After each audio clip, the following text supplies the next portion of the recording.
Que bom chegar a seu lar neste momento com um testemunho de minha vida, que no decorrer destes minutos que iremos passar juntos, irei fazer com que você possa ficar ciente do que Deus tem feito em minha vida. Desde que, querido amigo, querida amiga, querido irmão, querida irmã, desde quando as primeiras comunidades tomaram conhecimento desta palavra, desta saudação que o arcanjo Gabriel levou na sua chegada a Maria. A Maria, até então, simplesmente Maria de Nazaré, de uma família pobre, talvez desprezada, de uma família que ninguém dava muita importância, até porque ela própria era uma mocinha desprovida de preconceitos, de paradigmas e com certeza de vaidade. Que palavras são estas? Está no Evangelho de São Lucas, no capítulo 1 e no versículo 28, que diz: o anjo entrou onde ela estava e disse: alegre-se, cheia de graça. Desde que as primeiras comunidades tomaram conhecimento também das palavras que Isabel proferiu a Maria no momento da visitação. Que palavras são estas? Continuamos no mesmo capítulo 1 desta feita, no versículo 42. Com um grande grito exclamou: você é bendita entre as mulheres, e é bendito o fruto do seu ventre. Quando os primeiros cristãos tomaram conhecimento desta palavra, e sobretudo depois do ano 431, quando houve o concílio de Éfeso, que definiu que Maria é Theotokos, ou seja, ela é mãe de Deus, porque Jesus é Deus. É aqui no Evangelho de São João, no capítulo 1, versículo 1, que nós já temos uma clareza de quem é Jesus, porque este texto se expressa que no princípio era o Verbo estava com Deus, e o Verbo era Deus. As primeiras comunidades não hesitaram, não perderam tempo, e até mesmo fazendo ressonância e eco aquilo que Maria mesma disse no Magnífica, que doravante todas as gerações me chamarão, me proclamarão de bem-aventurada. Desde os primórdios da fé cristã, a igreja diz: Ave Maria, cheia de graça, o Senhor é convosco.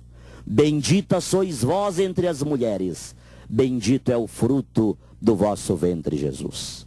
Santa Maria, Mãe de Deus, rogai por nós, pecadores, agora e na hora de nossa morte. Amém. É com esta Ave Maria que eu entro no seu lar, caro amigo, caro amiga, para partilharmos esta experiência que Deus deu-me a graça, por um fim que Ele sabe qual, de hoje poder partilhar convosco a minha experiência de pastor pentecostal para católico apostólico romano. E também eu sigo com vocês o princípio bíblico de São Pedro, quando disse às autoridades judaicas: nós não podemos deixar de falar aquilo que temos visto e ouvido. Desde a minha infância, fui protestante pentecostal.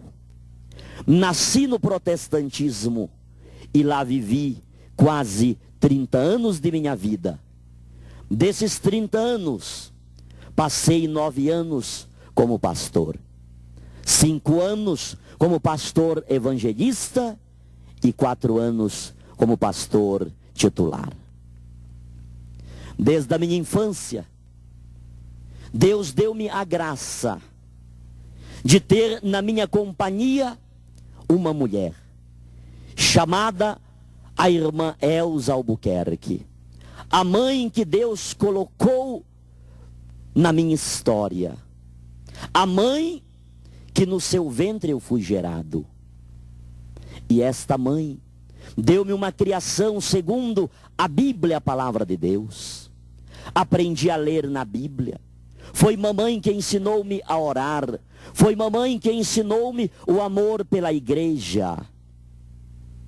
Foi mamãe que ensinou-me que nós não podemos viver sem Deus.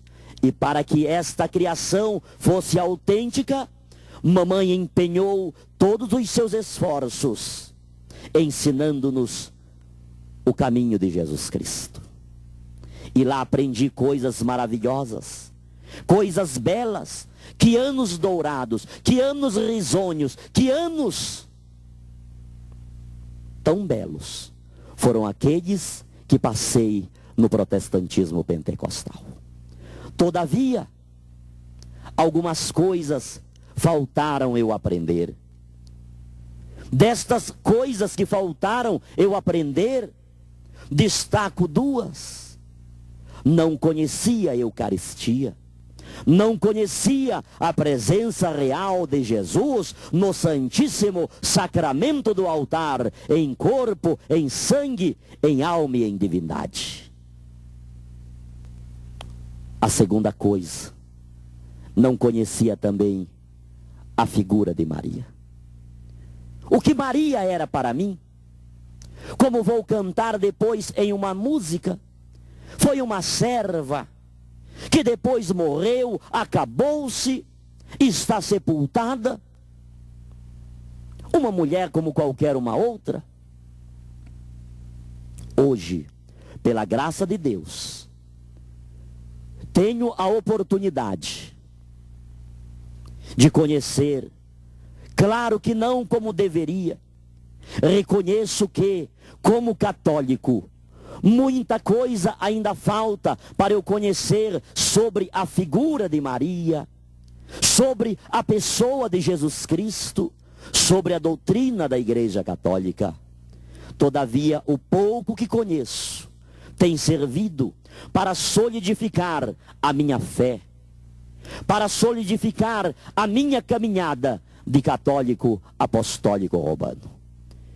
E como começou isso, missionário Sidney? Acontece quando no ano de 1996, era pastor no estado do Amapá. E no dia 2 de abril do ano de 1996, em um daqueles dias que nada acontece como nós queríamos que acontecesse, eu fiz um questionamento com Deus. Eu disse: por que, Pai, o Senhor permite que essas turbulências ocorram na vida dos seus filhos? Eu vim a esta cidade fazer um trabalho para o Senhor, um trabalho com crianças. E por que que tudo deu errado? Estava embaixo de uma árvore, e embaixo daquela árvore, com a mão direita segurando, escorada naquela árvore, e a cabeça baixa. Ao levantar a cabeça, a uma distância de uns 3 metros de mim aproximadamente, estava uma mulher mais alta que eu, morena, dos cabelos longos, e trazia sobre seu corpo uma roupa branca. Falou comigo, pegou em minha mão direita, disse-me que algo iria acontecer. E em menos de 10 minutos, aconteceu o que aquela mulher havia dito-me.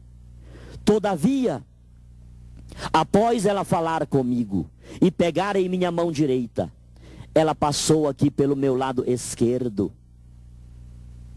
Quando olhei a direção em que havia ido, não tinha mais ninguém. Como eu era um pastor pentecostal, caí ajoelhado, dando glória a Deus, aleluias, falando em línguas estranhas, glorificando a Deus. porque eu estava convicto que naquele momento que tudo deu errado para mim, Deus havia mandado até a presença do pastor Sidney Oster de Alencar um anjo na forma, na aparência de uma mulher. Muito embora saibamos que anjos não têm sexo, mas Deus é soberano. Quem é o homem para dizer a Deus: por que fazes isto?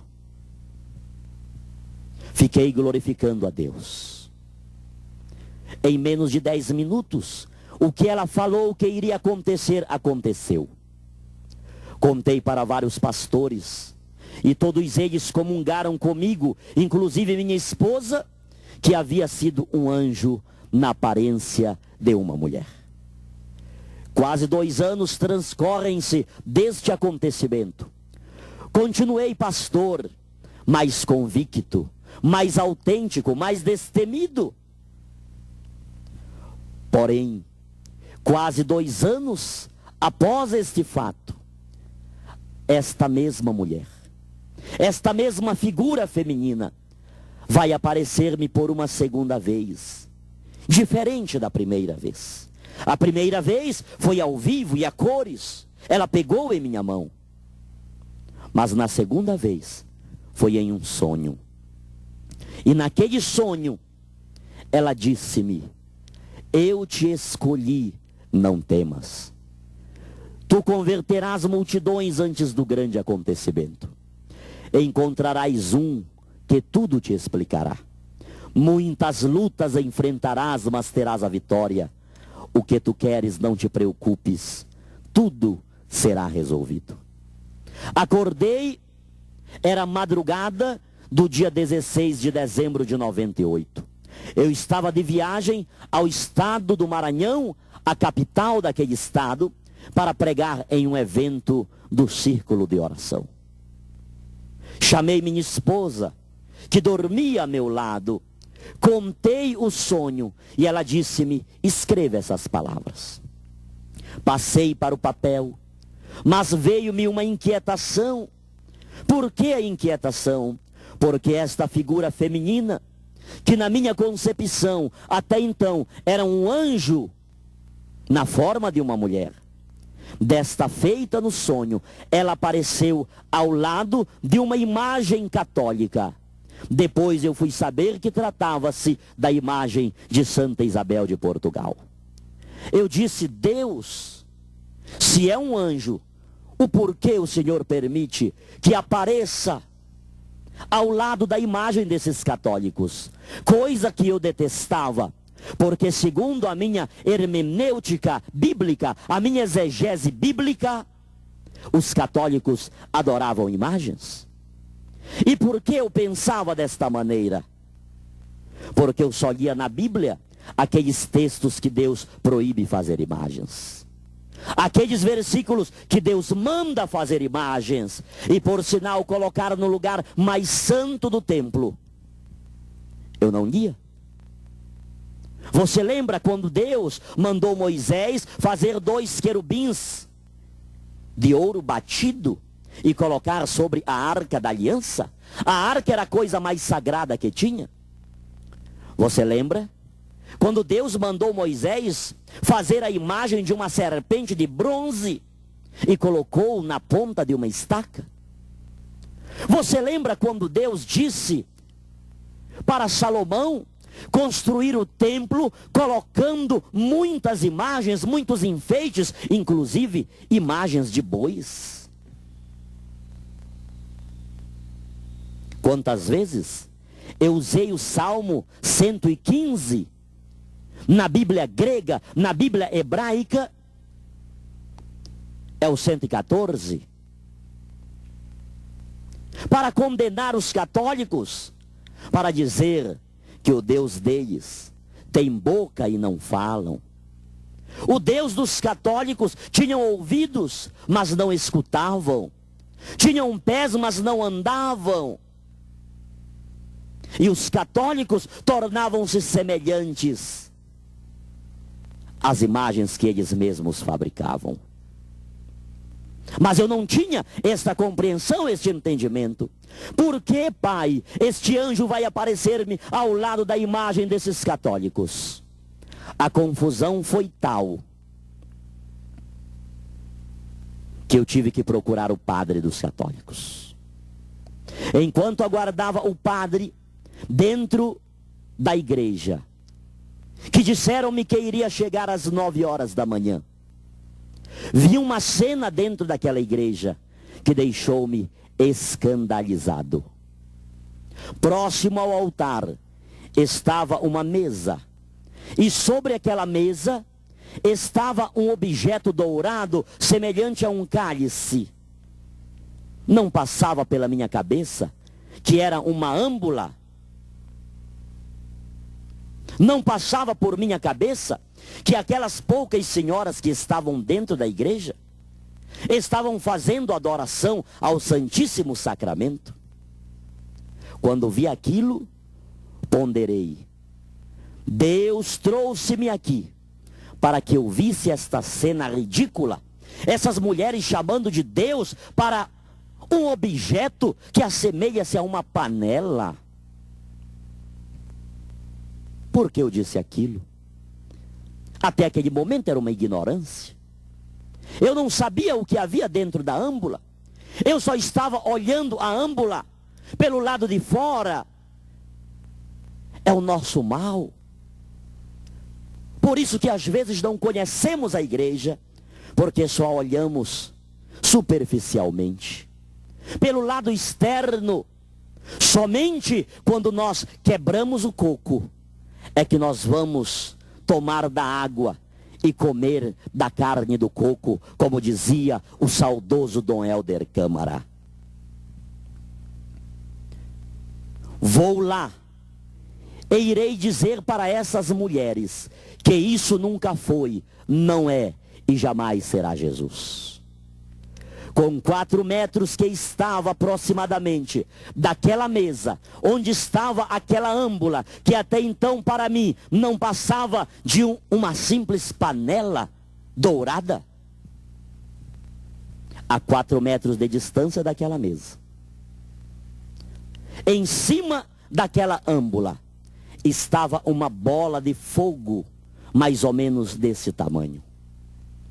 As pernas tremeram. Veio aquele calafrio ao corpo. O que é isto, meu Deus? É projeção da minha cabeça? Eu estou vendo mesmo? Veio o pensamento: isto é coisa do demônio, pastor Sidney. Para você não falar de Jesus para essas mulheres que estão adorando um objeto para o qual chamam de Deus, para o qual chamam de Jesus Cristo. Atrevi-me a dar mais uns passos. E quando já estavam uns 2 metros de distância para chegar àquela mesa, as pernas travaram. Nem para frente, nem para trás. Eu não tinha mais firmeza na perna. As lágrimas rapidamente começaram a jorrar dos meus olhos. Parece que uma mão empurrava-me aqui na nuca, e eu caí debruçado em frente àquela mesa. Caí chorando, dando glória a Deus, aleluias, glorificando a Deus, falando em línguas estranhas. Era uma presença de Deus sobrenatural. Isso não quer dizer que enquanto pastor no protestantismo eu não sentisse a presença de Deus.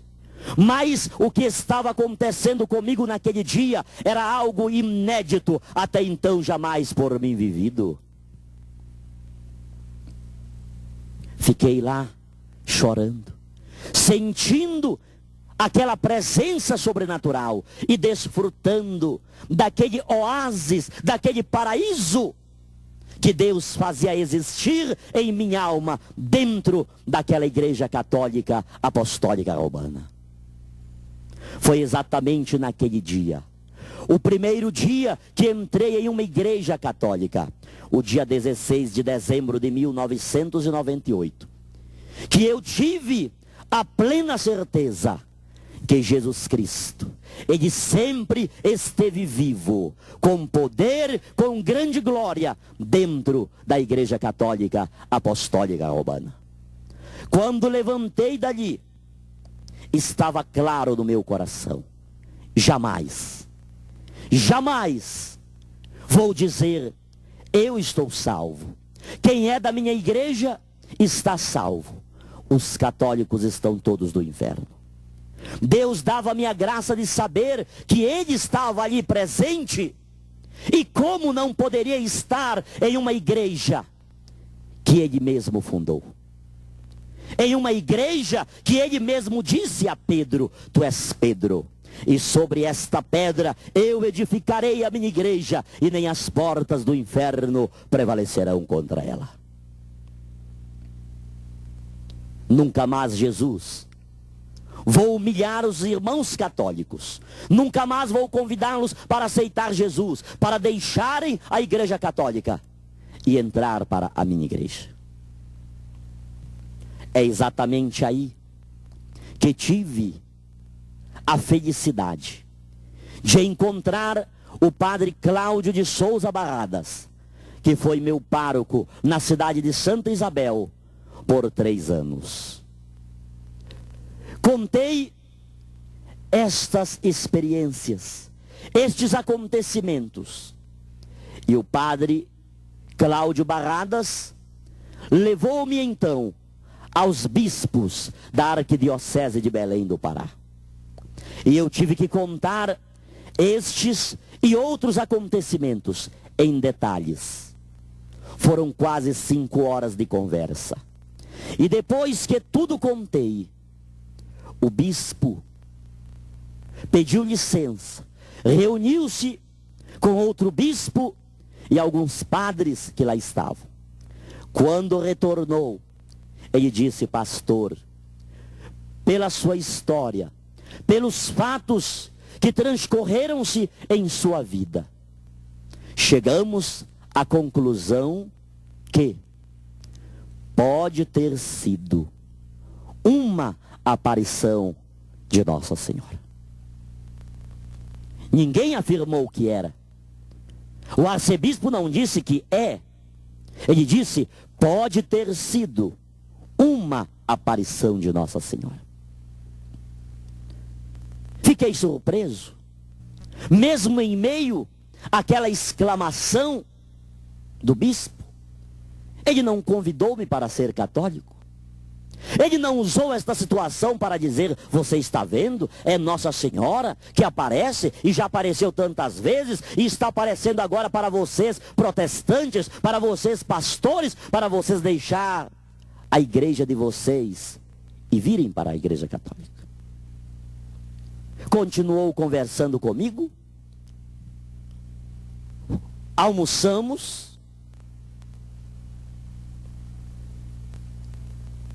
Quando estava dando a hora de sair, ele disse: pastor, eu quero dar ao Senhor 3 presentes. Foi quando então o bispo deu-me o terço, o crucifixo e um livro cognominado Catecismo da Igreja Católica. Apenas ele disse: se o senhor quiser saber o que nós pregamos na Igreja Católica, leia este livro. Li o Catecismo da Igreja Católica dentro de um mês, com a Bíblia ao lado. Todas aquelas referências bíblicas que tem no Catecismo, eu conferia na Bíblia. Quando terminei de ler o Catecismo, descobri porque tem imagens na Igreja Católica, o porquê da imagem de Maria, o porquê dessa amizade tão encharcada dos católicos com Maria, o porquê que a espiritualidade católica convida tanto Maria para estar com ela. Entendi porquê do Papa, que eu chamava de a besta apocalíptica, detentor do número 666.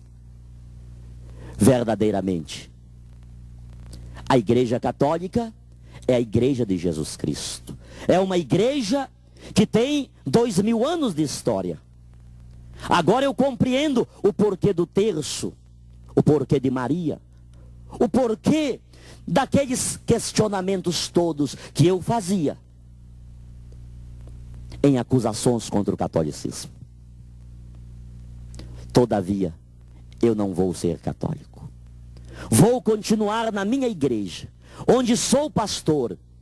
Agora, este ensinamento do catecismo, eu irei passar para os meus irmãos protestantes.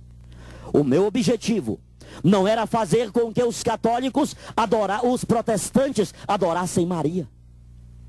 Coisa que a própria Igreja Católica nunca fez em 2004 anos de história. E não era agora que eu iria fazer os irmãos protestantes adorar Maria.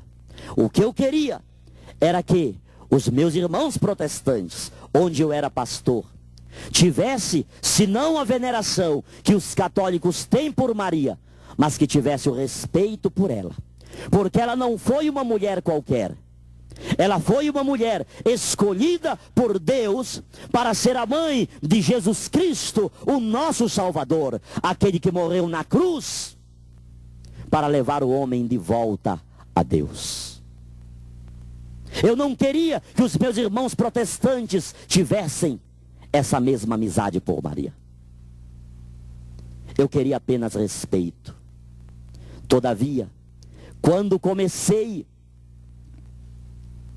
a ensinar estas coisas, fui chamado para uma reunião. Lá chegando, deparei-me com quase 50 pastores que estavam reunidos em uma sessão extraordinária para darem-me a oportunidade de retratar-me com a igreja a qual pertencia.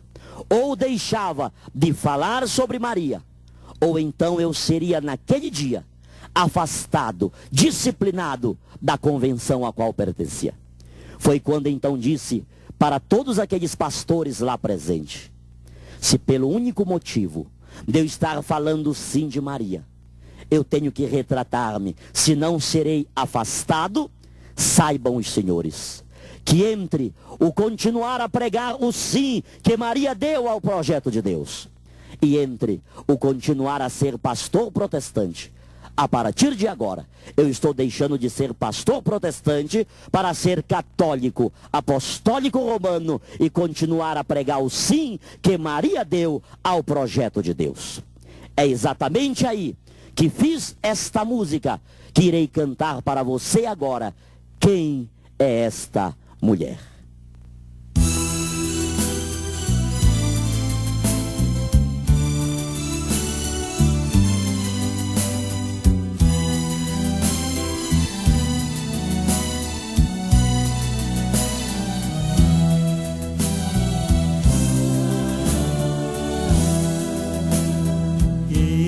Aquela que escuta de si e se doa.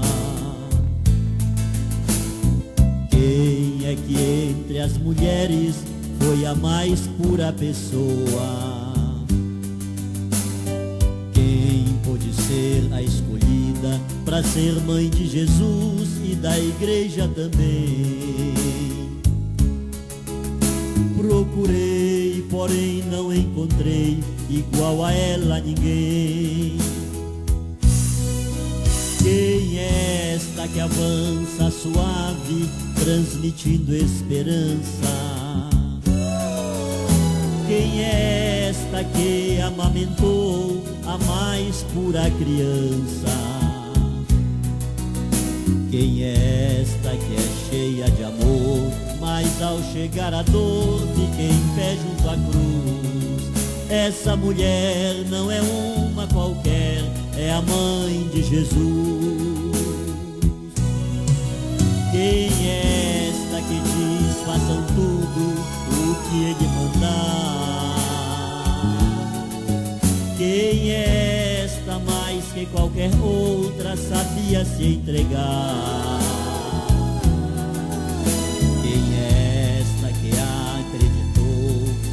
E se entregou ao suplício da cruz. Essa mulher não é outra, ela é Maria, mãe de Jesus.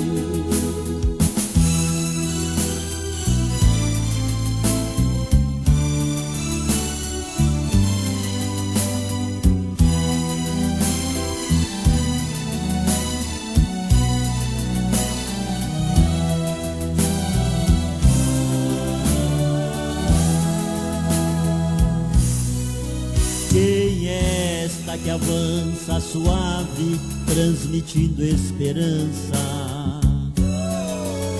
Quem é esta que amamentou a mais pura criança? Quem é esta que é cheia de amor, mas ao chegar a dor fica em pé junto à cruz? Essa mulher não é uma qualquer, é a mãe de Jesus. Quem é esta que diz, façam tudo o que ele mandar?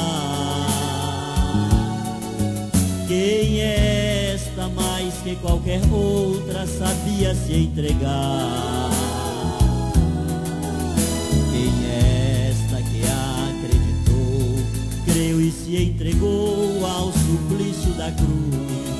Essa mulher não é outra, ela é Maria, mãe de Jesus, de Jesus.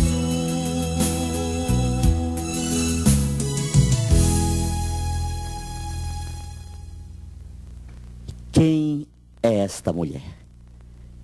Essa música está no CD Recomeçar. É a música de número 2 desse CD. Deus deu-me a graça de compor esta música para dizer para muitas pessoas quem ela é. Inclusive para muitos católicos. São muitas pessoas que ligam para mim, da Igreja Católica, que têm muitas dúvidas sobre Maria. O que ela significa na história da salvação. É muitas pessoas que lamentavelmente ainda não sabem quem é esta mulher. Eu espero, querido, que essa música possa te dizer aquilo que as minhas palavras não conseguem te dizer aquilo. É a mãe de Jesus Cristo, o nosso Salvador. É a filha de Deus Pai. É a mãe do Filho. Ela é a esposa do Espírito Santo.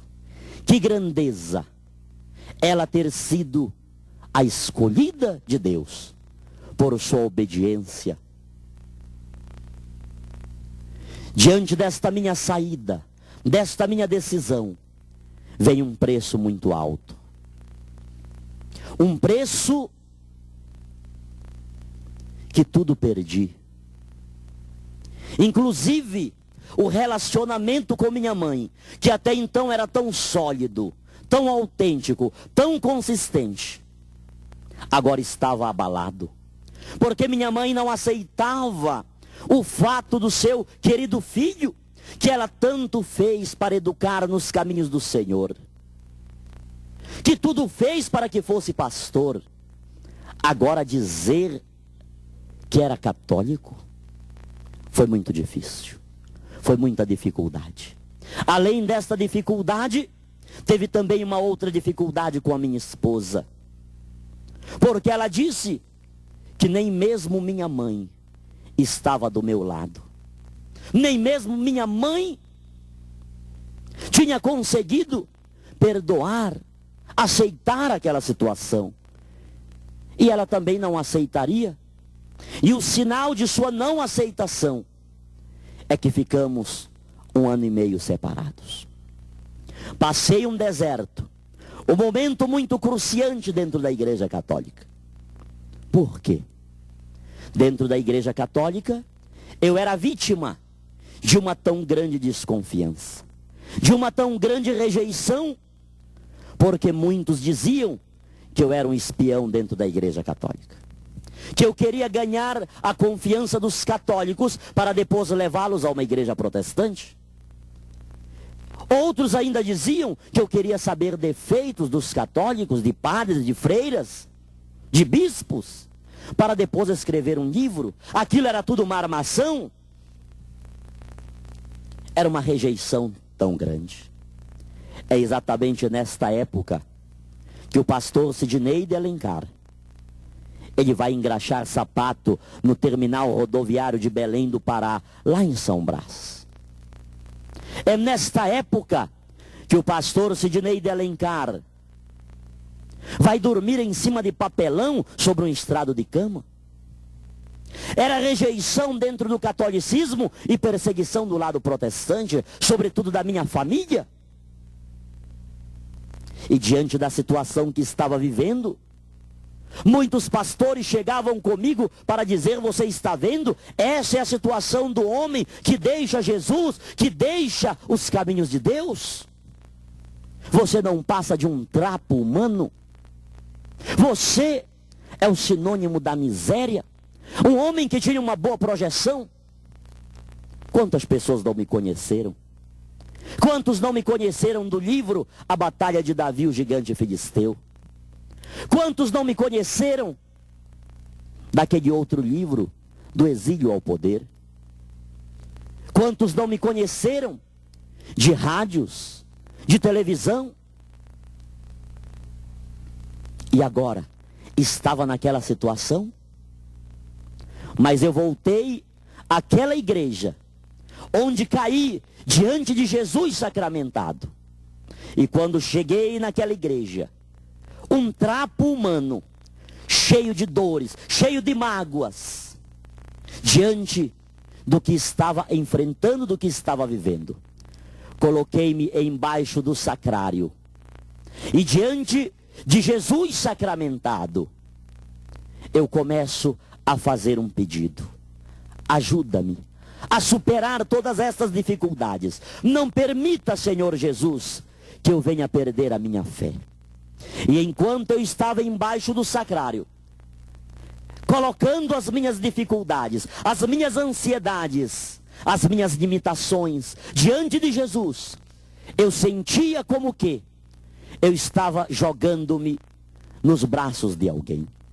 Eu sentia-me como que eu estava amparado, protegido, diante de toda a situação caótica que vivia. Agora eu sentia que eu estava repousando em um porto seguro.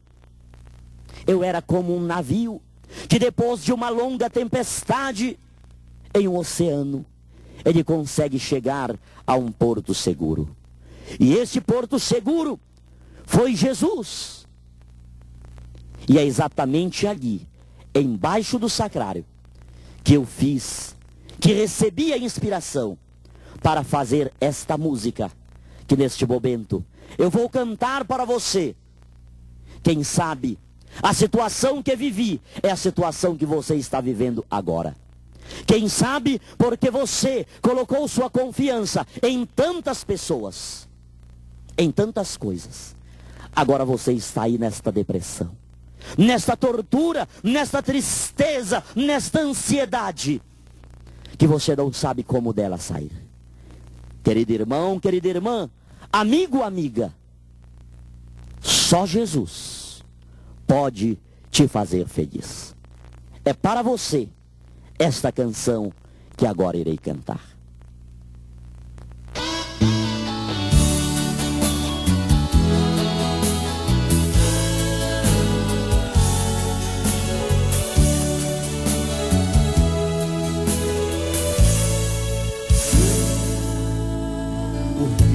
Você não diz de uma vez quem você é?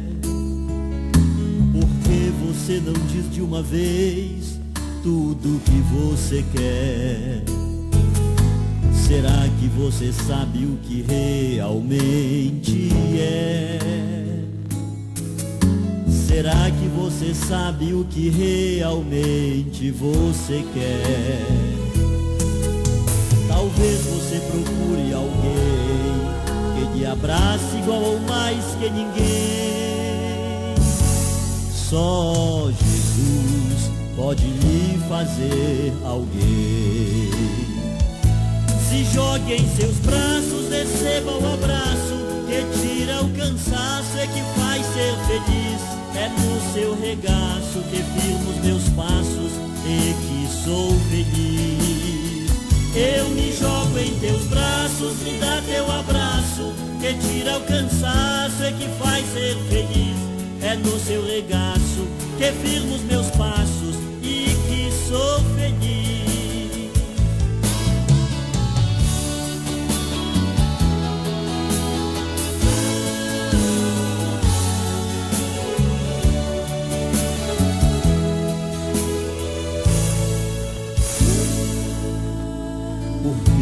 você não diz de uma vez quem você é? Por que você não diz de uma vez tudo que você quer? Será que você sabe o que realmente é? Será que você sabe o que realmente você quer? Talvez você procure alguém que lhe abrace igual ou mais que ninguém. Só Jesus pode lhe fazer alguém. Se jogue em seus braços, receba o abraço que tira o cansaço e que faz ser feliz. É no seu regaço que firmo os meus passos e que sou feliz. Eu me jogo em teus braços, me dá teu abraço que tira o cansaço e que faz ser feliz. É no seu regaço que firmo os meus passos e que sou feliz. Feliz.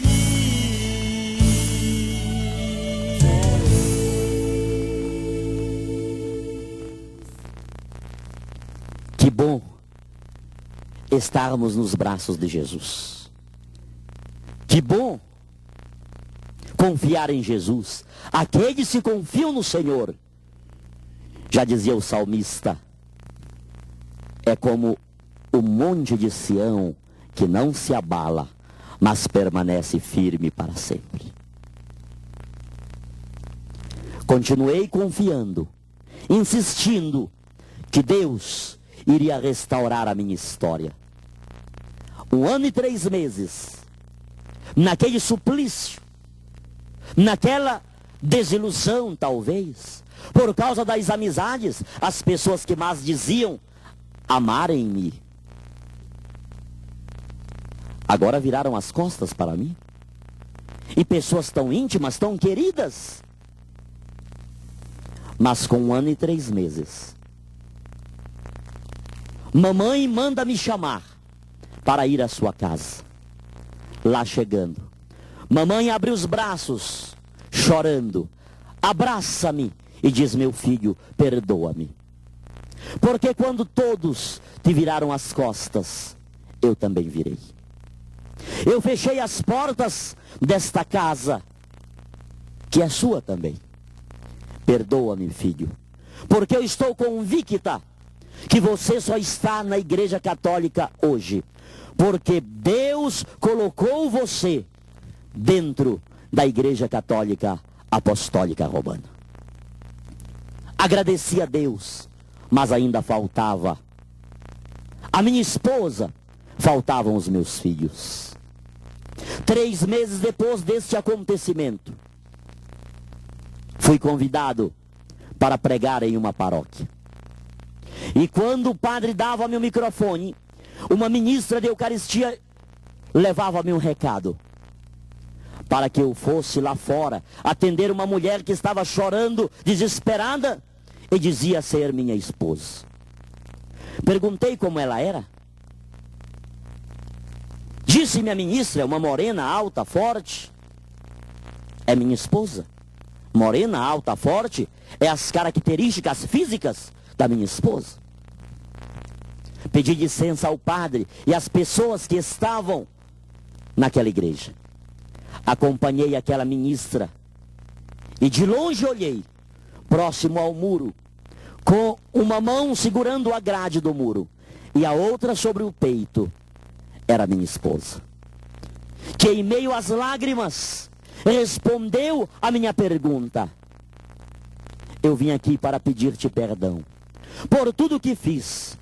Todo mundo tinha o direito de te renunciar, de te excluir, menos eu.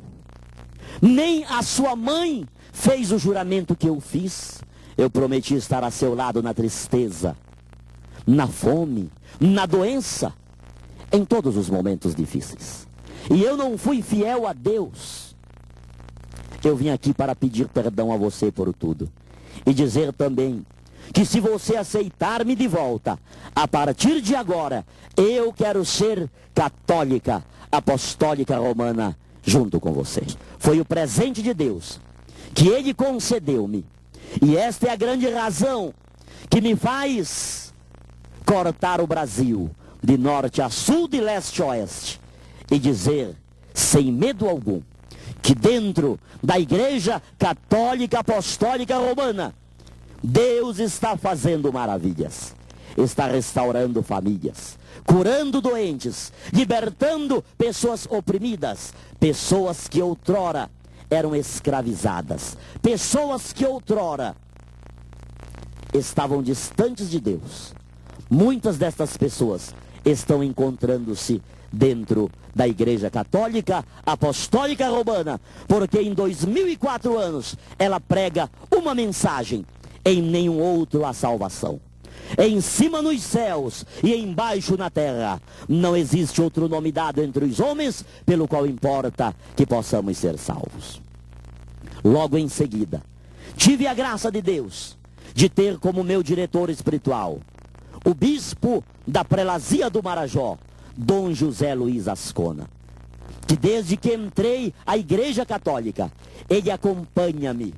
Ele tem estado comigo em muitos momentos, orientando-me, mesmo que seja ao telefone, como devo comportar-me, o que devo fazer para continuar com a minha missão de missionário.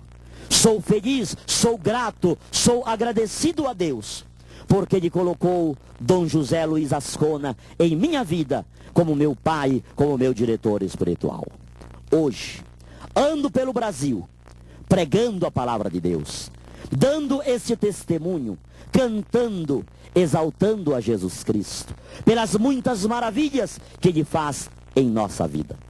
Também pela graça de Deus, lá no estado do Pará, estamos construindo o Centro Educacional Maria Santíssima, que tem o objetivo de formar pregadores dentro da Igreja Católica. Crianças, adolescentes, jovens e pessoas adultas que queiram melhor conhecer a doutrina católica. O meu objetivo não é formar estas crianças para que possam discutir religião. É para que, tal como diz São Pedro, estejam prontas a dar a razão da sua esperança, da sua fé, da sua catolicidade, de uma igreja que é una, que é santa, que é católica e que é apostólica. Para que possam, em todos os momentos de sua vida, serem verdadeiros cristãos autênticos, que não venham ser levados por todo o vento de doutrina, mas que possam ter edificado a sua casa sobre a rocha, que vieram as turbulências, os vendavais, os ciclones, mas não puderam destruir aquela casa, porque aquela casa está edificada sobre a rocha. E a rocha sobre a qual a Igreja Católica está edificada é a rocha chamada Jesus Cristo.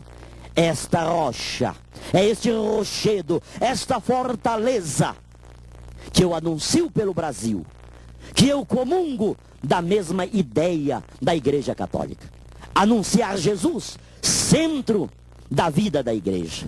E também não podemos deixar de venerar Maria, mãe de Jesus, mãe da igreja, nossa mãe. Jesus, para os católicos, ele é rei. Nós não nos cansamos de dizer, ele é o nosso rei. Se ele é rei, a mãe do rei só pode ser rainha. E é por isso que fiz esta música, que ofereço de todo o coração a você, querido irmão, a você, querida irmã, a você, querido amigo, a você, querida amiga. Mãe rainha, a mãe de Jesus Cristo, a mãe do nosso rei, que no nome de Jesus, que na potência do Espírito Santo e que pela intercessão de Nossa Senhora esteja sobre você, sobre a tua casa, sobre o teu trabalho, sobre a tua família, a bênção do Deus Todo-Poderoso, que é Pai, que é Filho, que é Espírito Santo. Amém, amém, amém.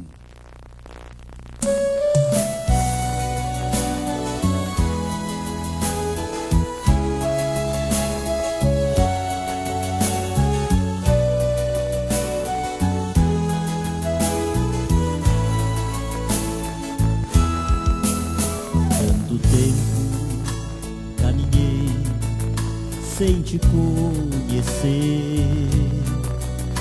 Só te via como alguém que apenas concebeu a Jesus, o Supremo Salvador. Apenas exemplos deixou e como humilde serva expirou. Mas hoje eu sei quem és, mulher, eu que foste. Deus sim, para Deus foi a tua eterna grandeza. Mãe, rainha, foste mãe vencedora da guerra.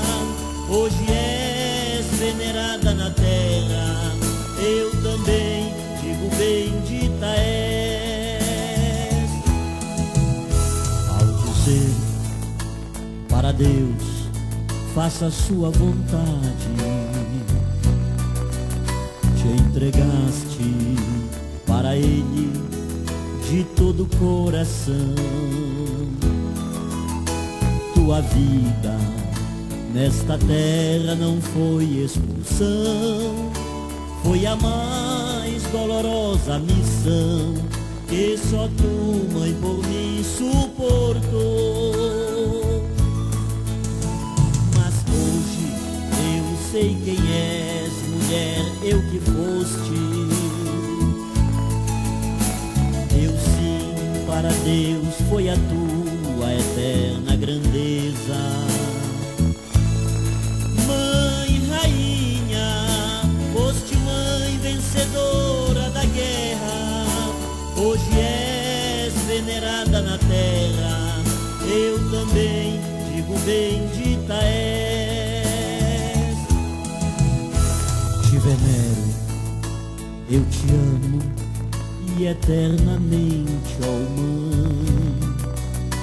Quero sempre dizer sim em tudo para Deus, pelo sim que tu deste veio Salvador, que um alto preço pagou